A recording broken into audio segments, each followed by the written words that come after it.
আমার নবীর একটা আসিল ওই জামানার সন্ত্রাস গুন্ডা আমার নবীকে তাকলিফ দিত, কষ্ট দিত। নাম তার আবুল হেকাম।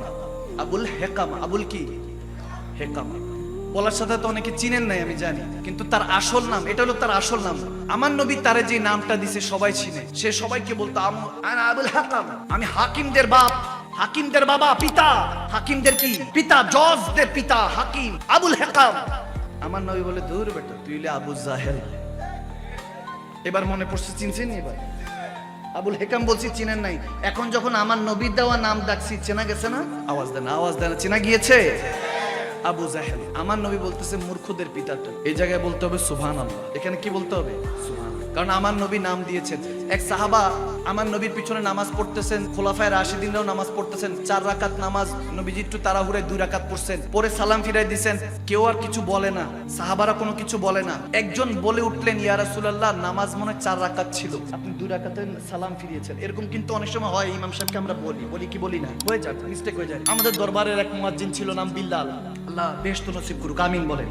এরকম একদিন দেখি দিনের 11টায় আজান দিচ্ছে। বেচারা ফজরের পরে হয়তো 8টা 9টার পর ঘুমাইছে, তো তাড়াহুড়া করে আর ঘড়ি দেখে নাই, দিছে 11টায় আজান। সবাই গিয়ে কয় কে বিল্লাল মিয়া আপনার কি মাথা খারাপ হয়েছে? এখন কি আজান দিছেন? বলে জোহরের আজান দিছি না, দেরি হয়ে গেছে। বলে কি জোহরে এখনো দেরি আছে, আপনি কি 11টার দিকে আজান? ও ঘুমেছিলাম। কিসে ছিলাম? ঘুমেছিলাম। খবর এরকম অনেক সময় হয়, ভুল হয়ে যায়, মিস্টেক হয়ে যায়। বান্দা তো ভুলতে হবে, ঠিক না? আমার নবী তার ভুল হতে পারে না। 2 রাকাত পড়িয়েছেন।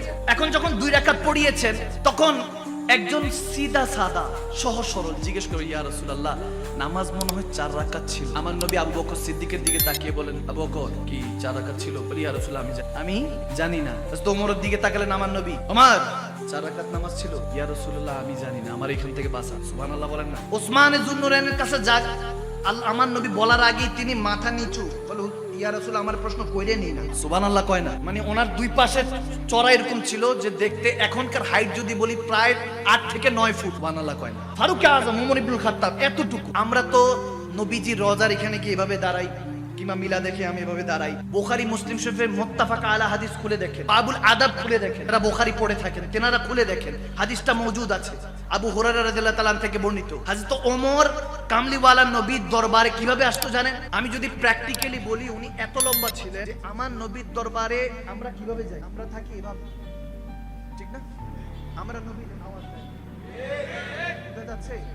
এভাবে থাকতে আমরা হয়তো এভাবে এভাবে আমার নবীকে সালাম দেই। এটাতে তেনারা নারাজ হয় অনেক, এইভাবে নবীজিকে সালাম দেওয়া। ফারুক আযম কি হয়ে যেত? এভাবেও না, ইয়া রাসূল এভাবেও না, এতটুকু না, এভাবে করে আমার নবীর এখানে যখন যেতেন এভাবে হাত উঠিয়ে 2 পা দিয়ে আমার নবীর দরবারে এভাবে আসতেন। ইয়া সুবহানাল্লাহ, সুবহানাল্লাহ বলবেন না? কথা বুঝতে পারছেন? বাবুল আদাব খুলে দেখেন বুখারী শরীফ। আমার নবীর দরবারে ফারুক আযম ওমর ইবনুল খাত্তাব এভাবে যেতেন যেমনি ভাবে একটা চাকরও যায় না। বাদাব বানাসি বেআদব বেনাসি, আদবে আউলিয়া বেআদবে শয়তান। যখন আউলিয়া হয়ে গিয়েছে, কারণ আমার নবী সাহাবারা এক একজন আল্লাহর ওলি ছিলেন। সাহাবা তো ছিলেন, আল্লাহর ওলিও ছিলেন, আল্লাহর বন্ধু ছিলেন। তেনারা ওলি হয়েছেন। এভাবে ওলি হওয়ার কারণে শয়তান হযরত ওমর 40 দিন পর যেদিকে হেঁটে যাবে, শয়তান ওই রাস্তা ত্যাগ করতো, ঠিক না? শয়তান ওই রাস্তা দিয়ে হাঁটতো না। আল্লাহু আকবার। হযরত ওমর বলেন ইয়া রাসূল আমি জানি না। তখন ওই সাহাবা বললেন, সাহাবাকে আমার নবী মুস্কি হাসিতে বলছে এ যুলিয়াদাইন। যে সাহাবা বলছে ইয়া রাসূলুল্লাহ নামাজ মনে হয় 4 রাকাত ছিল, তাকে ডাক দিছে সহজ সরল। তার হাত ছিল লম্বা। যুলিয়াদাইন মানে হলো লম্বা হাতওয়ালা। সুবহানাল্লাহ। কি হাতওয়ালা? লম্বা হাতওয়ালা। আমার নবী ডাক দিলেন এই লম্বা হাতওয়ালা যুলিয়াদাইন। তারপর থেকে তার নাম পড়েই গিয়েছেন হযরত যুলিয়াদাইন রাদিয়াল্লাহু তাআলা। সুবহানাল্লাহ বলে। নবী বললে এটা নাম হয়ে যায়, নামকরণ হয়ে যায়। তিনি সবাইকে পরিচয় দিতেন আমার নাম যুলিয়াদাইন। এখন আপনি না জানেন, আপনারা যদি আমি ডাকে লম্বা হাতওয়ালা, এটা কোনো নাম হইলো? আপনি আমি পছন্দ করব না, কিন্তু নবী দিলে এটা তো পছন্দ হয়েই যায়, ঠিক কি না? আমার নবী একদিন দেখতেছে একজন সাহাবা বিড়াল নিয়ে আদর করতেছে। আমার নবী ডাক দিলেন হে আবু হুরায়রা, হে বিড়ালের পিতা। সুবহানাল্লাহ বলে। এরপর থেকে আবু হুরায়রা বিড়ালের পিতা হয়ে গেছে। এভাবে আমার নবী ভালোবাসাটা প্রকাশ করেছেন সাহাবারা। আমার নবীর কাছে যখন নবীজি, মজার বিষয়টা হলো হাদিসটা এই জায়গায়, নবী যখন সবাইকে জিজ্ঞেস করছে 4 রাকাত নামাজ ছিল, কেউ বলে না ভয়ে, কারণ আল্লাহ রাসূলের মনে কি চলে কে জানে, নবীর মনে কি চলে কে জানে। হযরত ওমরের কাটকাটি ছিল এরকম। তখন আমার নবী ওই নামাজটা ছিল নামাজে ফজর। অনেকে জানে না নামাজে ফজরের 4 রাকাত প্রথম দিকে 4 রাকাত ফরজ ছিল। আমার নবী যখন 4 রাকাতের জায়গায় 2 রাকাত পরে সালাম ফিরিয়েছে, আল্লাহ বলে এখন থেকে ফজরের ফরজ 2 রাকাতই হয়ে গিয়েছে। সুবহান। সাহাবাদেরকে জিজ্ঞেস করতেছে আমার নবী, তোমরা বলো না কেন 4 রাকাত ছিল না 2 রাকাত? হযরত ওমর বলে উঠলেন, ইয়া রাসূলুল্লাহ, আমরা কি রাকাত গুনতে আসি? ইয়া রাসূলুল্লাহ, আমরা তো আসি আপনার পিছনে দাঁড়াই। আল্লাহ, ইয়া রাসূলুল্লাহ, আমরা তো আসি আপনার পিছনে দাঁড়াইতে, আমরা তো রাকাত গুনতে আসি না।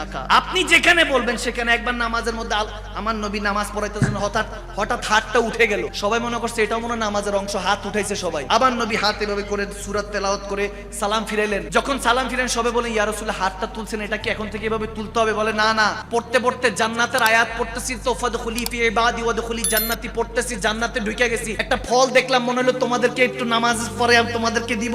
পরে চিন্তা হলো এই ফল যদি পেরে আমি তোমাদেরকে দেই তাহলে আর এই ফল কিয়ামতের আগ পর্যন্ত শেষ হবে না। সুবহান। জান্নাতে যে নবী নামাজে মদিনায়, যদি মক্কা মদিনায় মুসল্লায় যায় নামাজে দাঁড়ায়, হাত বাড়ালে জান্নাতে চলে যায়, সেই নবীকে আপনি মৃত্যু বলছেন, মৃত বলছেন, নাউজুবিল্লাহ। সেই নবী শানে রিসালাত শুনলে আপনি বলতেছেন কিসের ফালতু স্লোগান, নাউজুবিল্লাহ।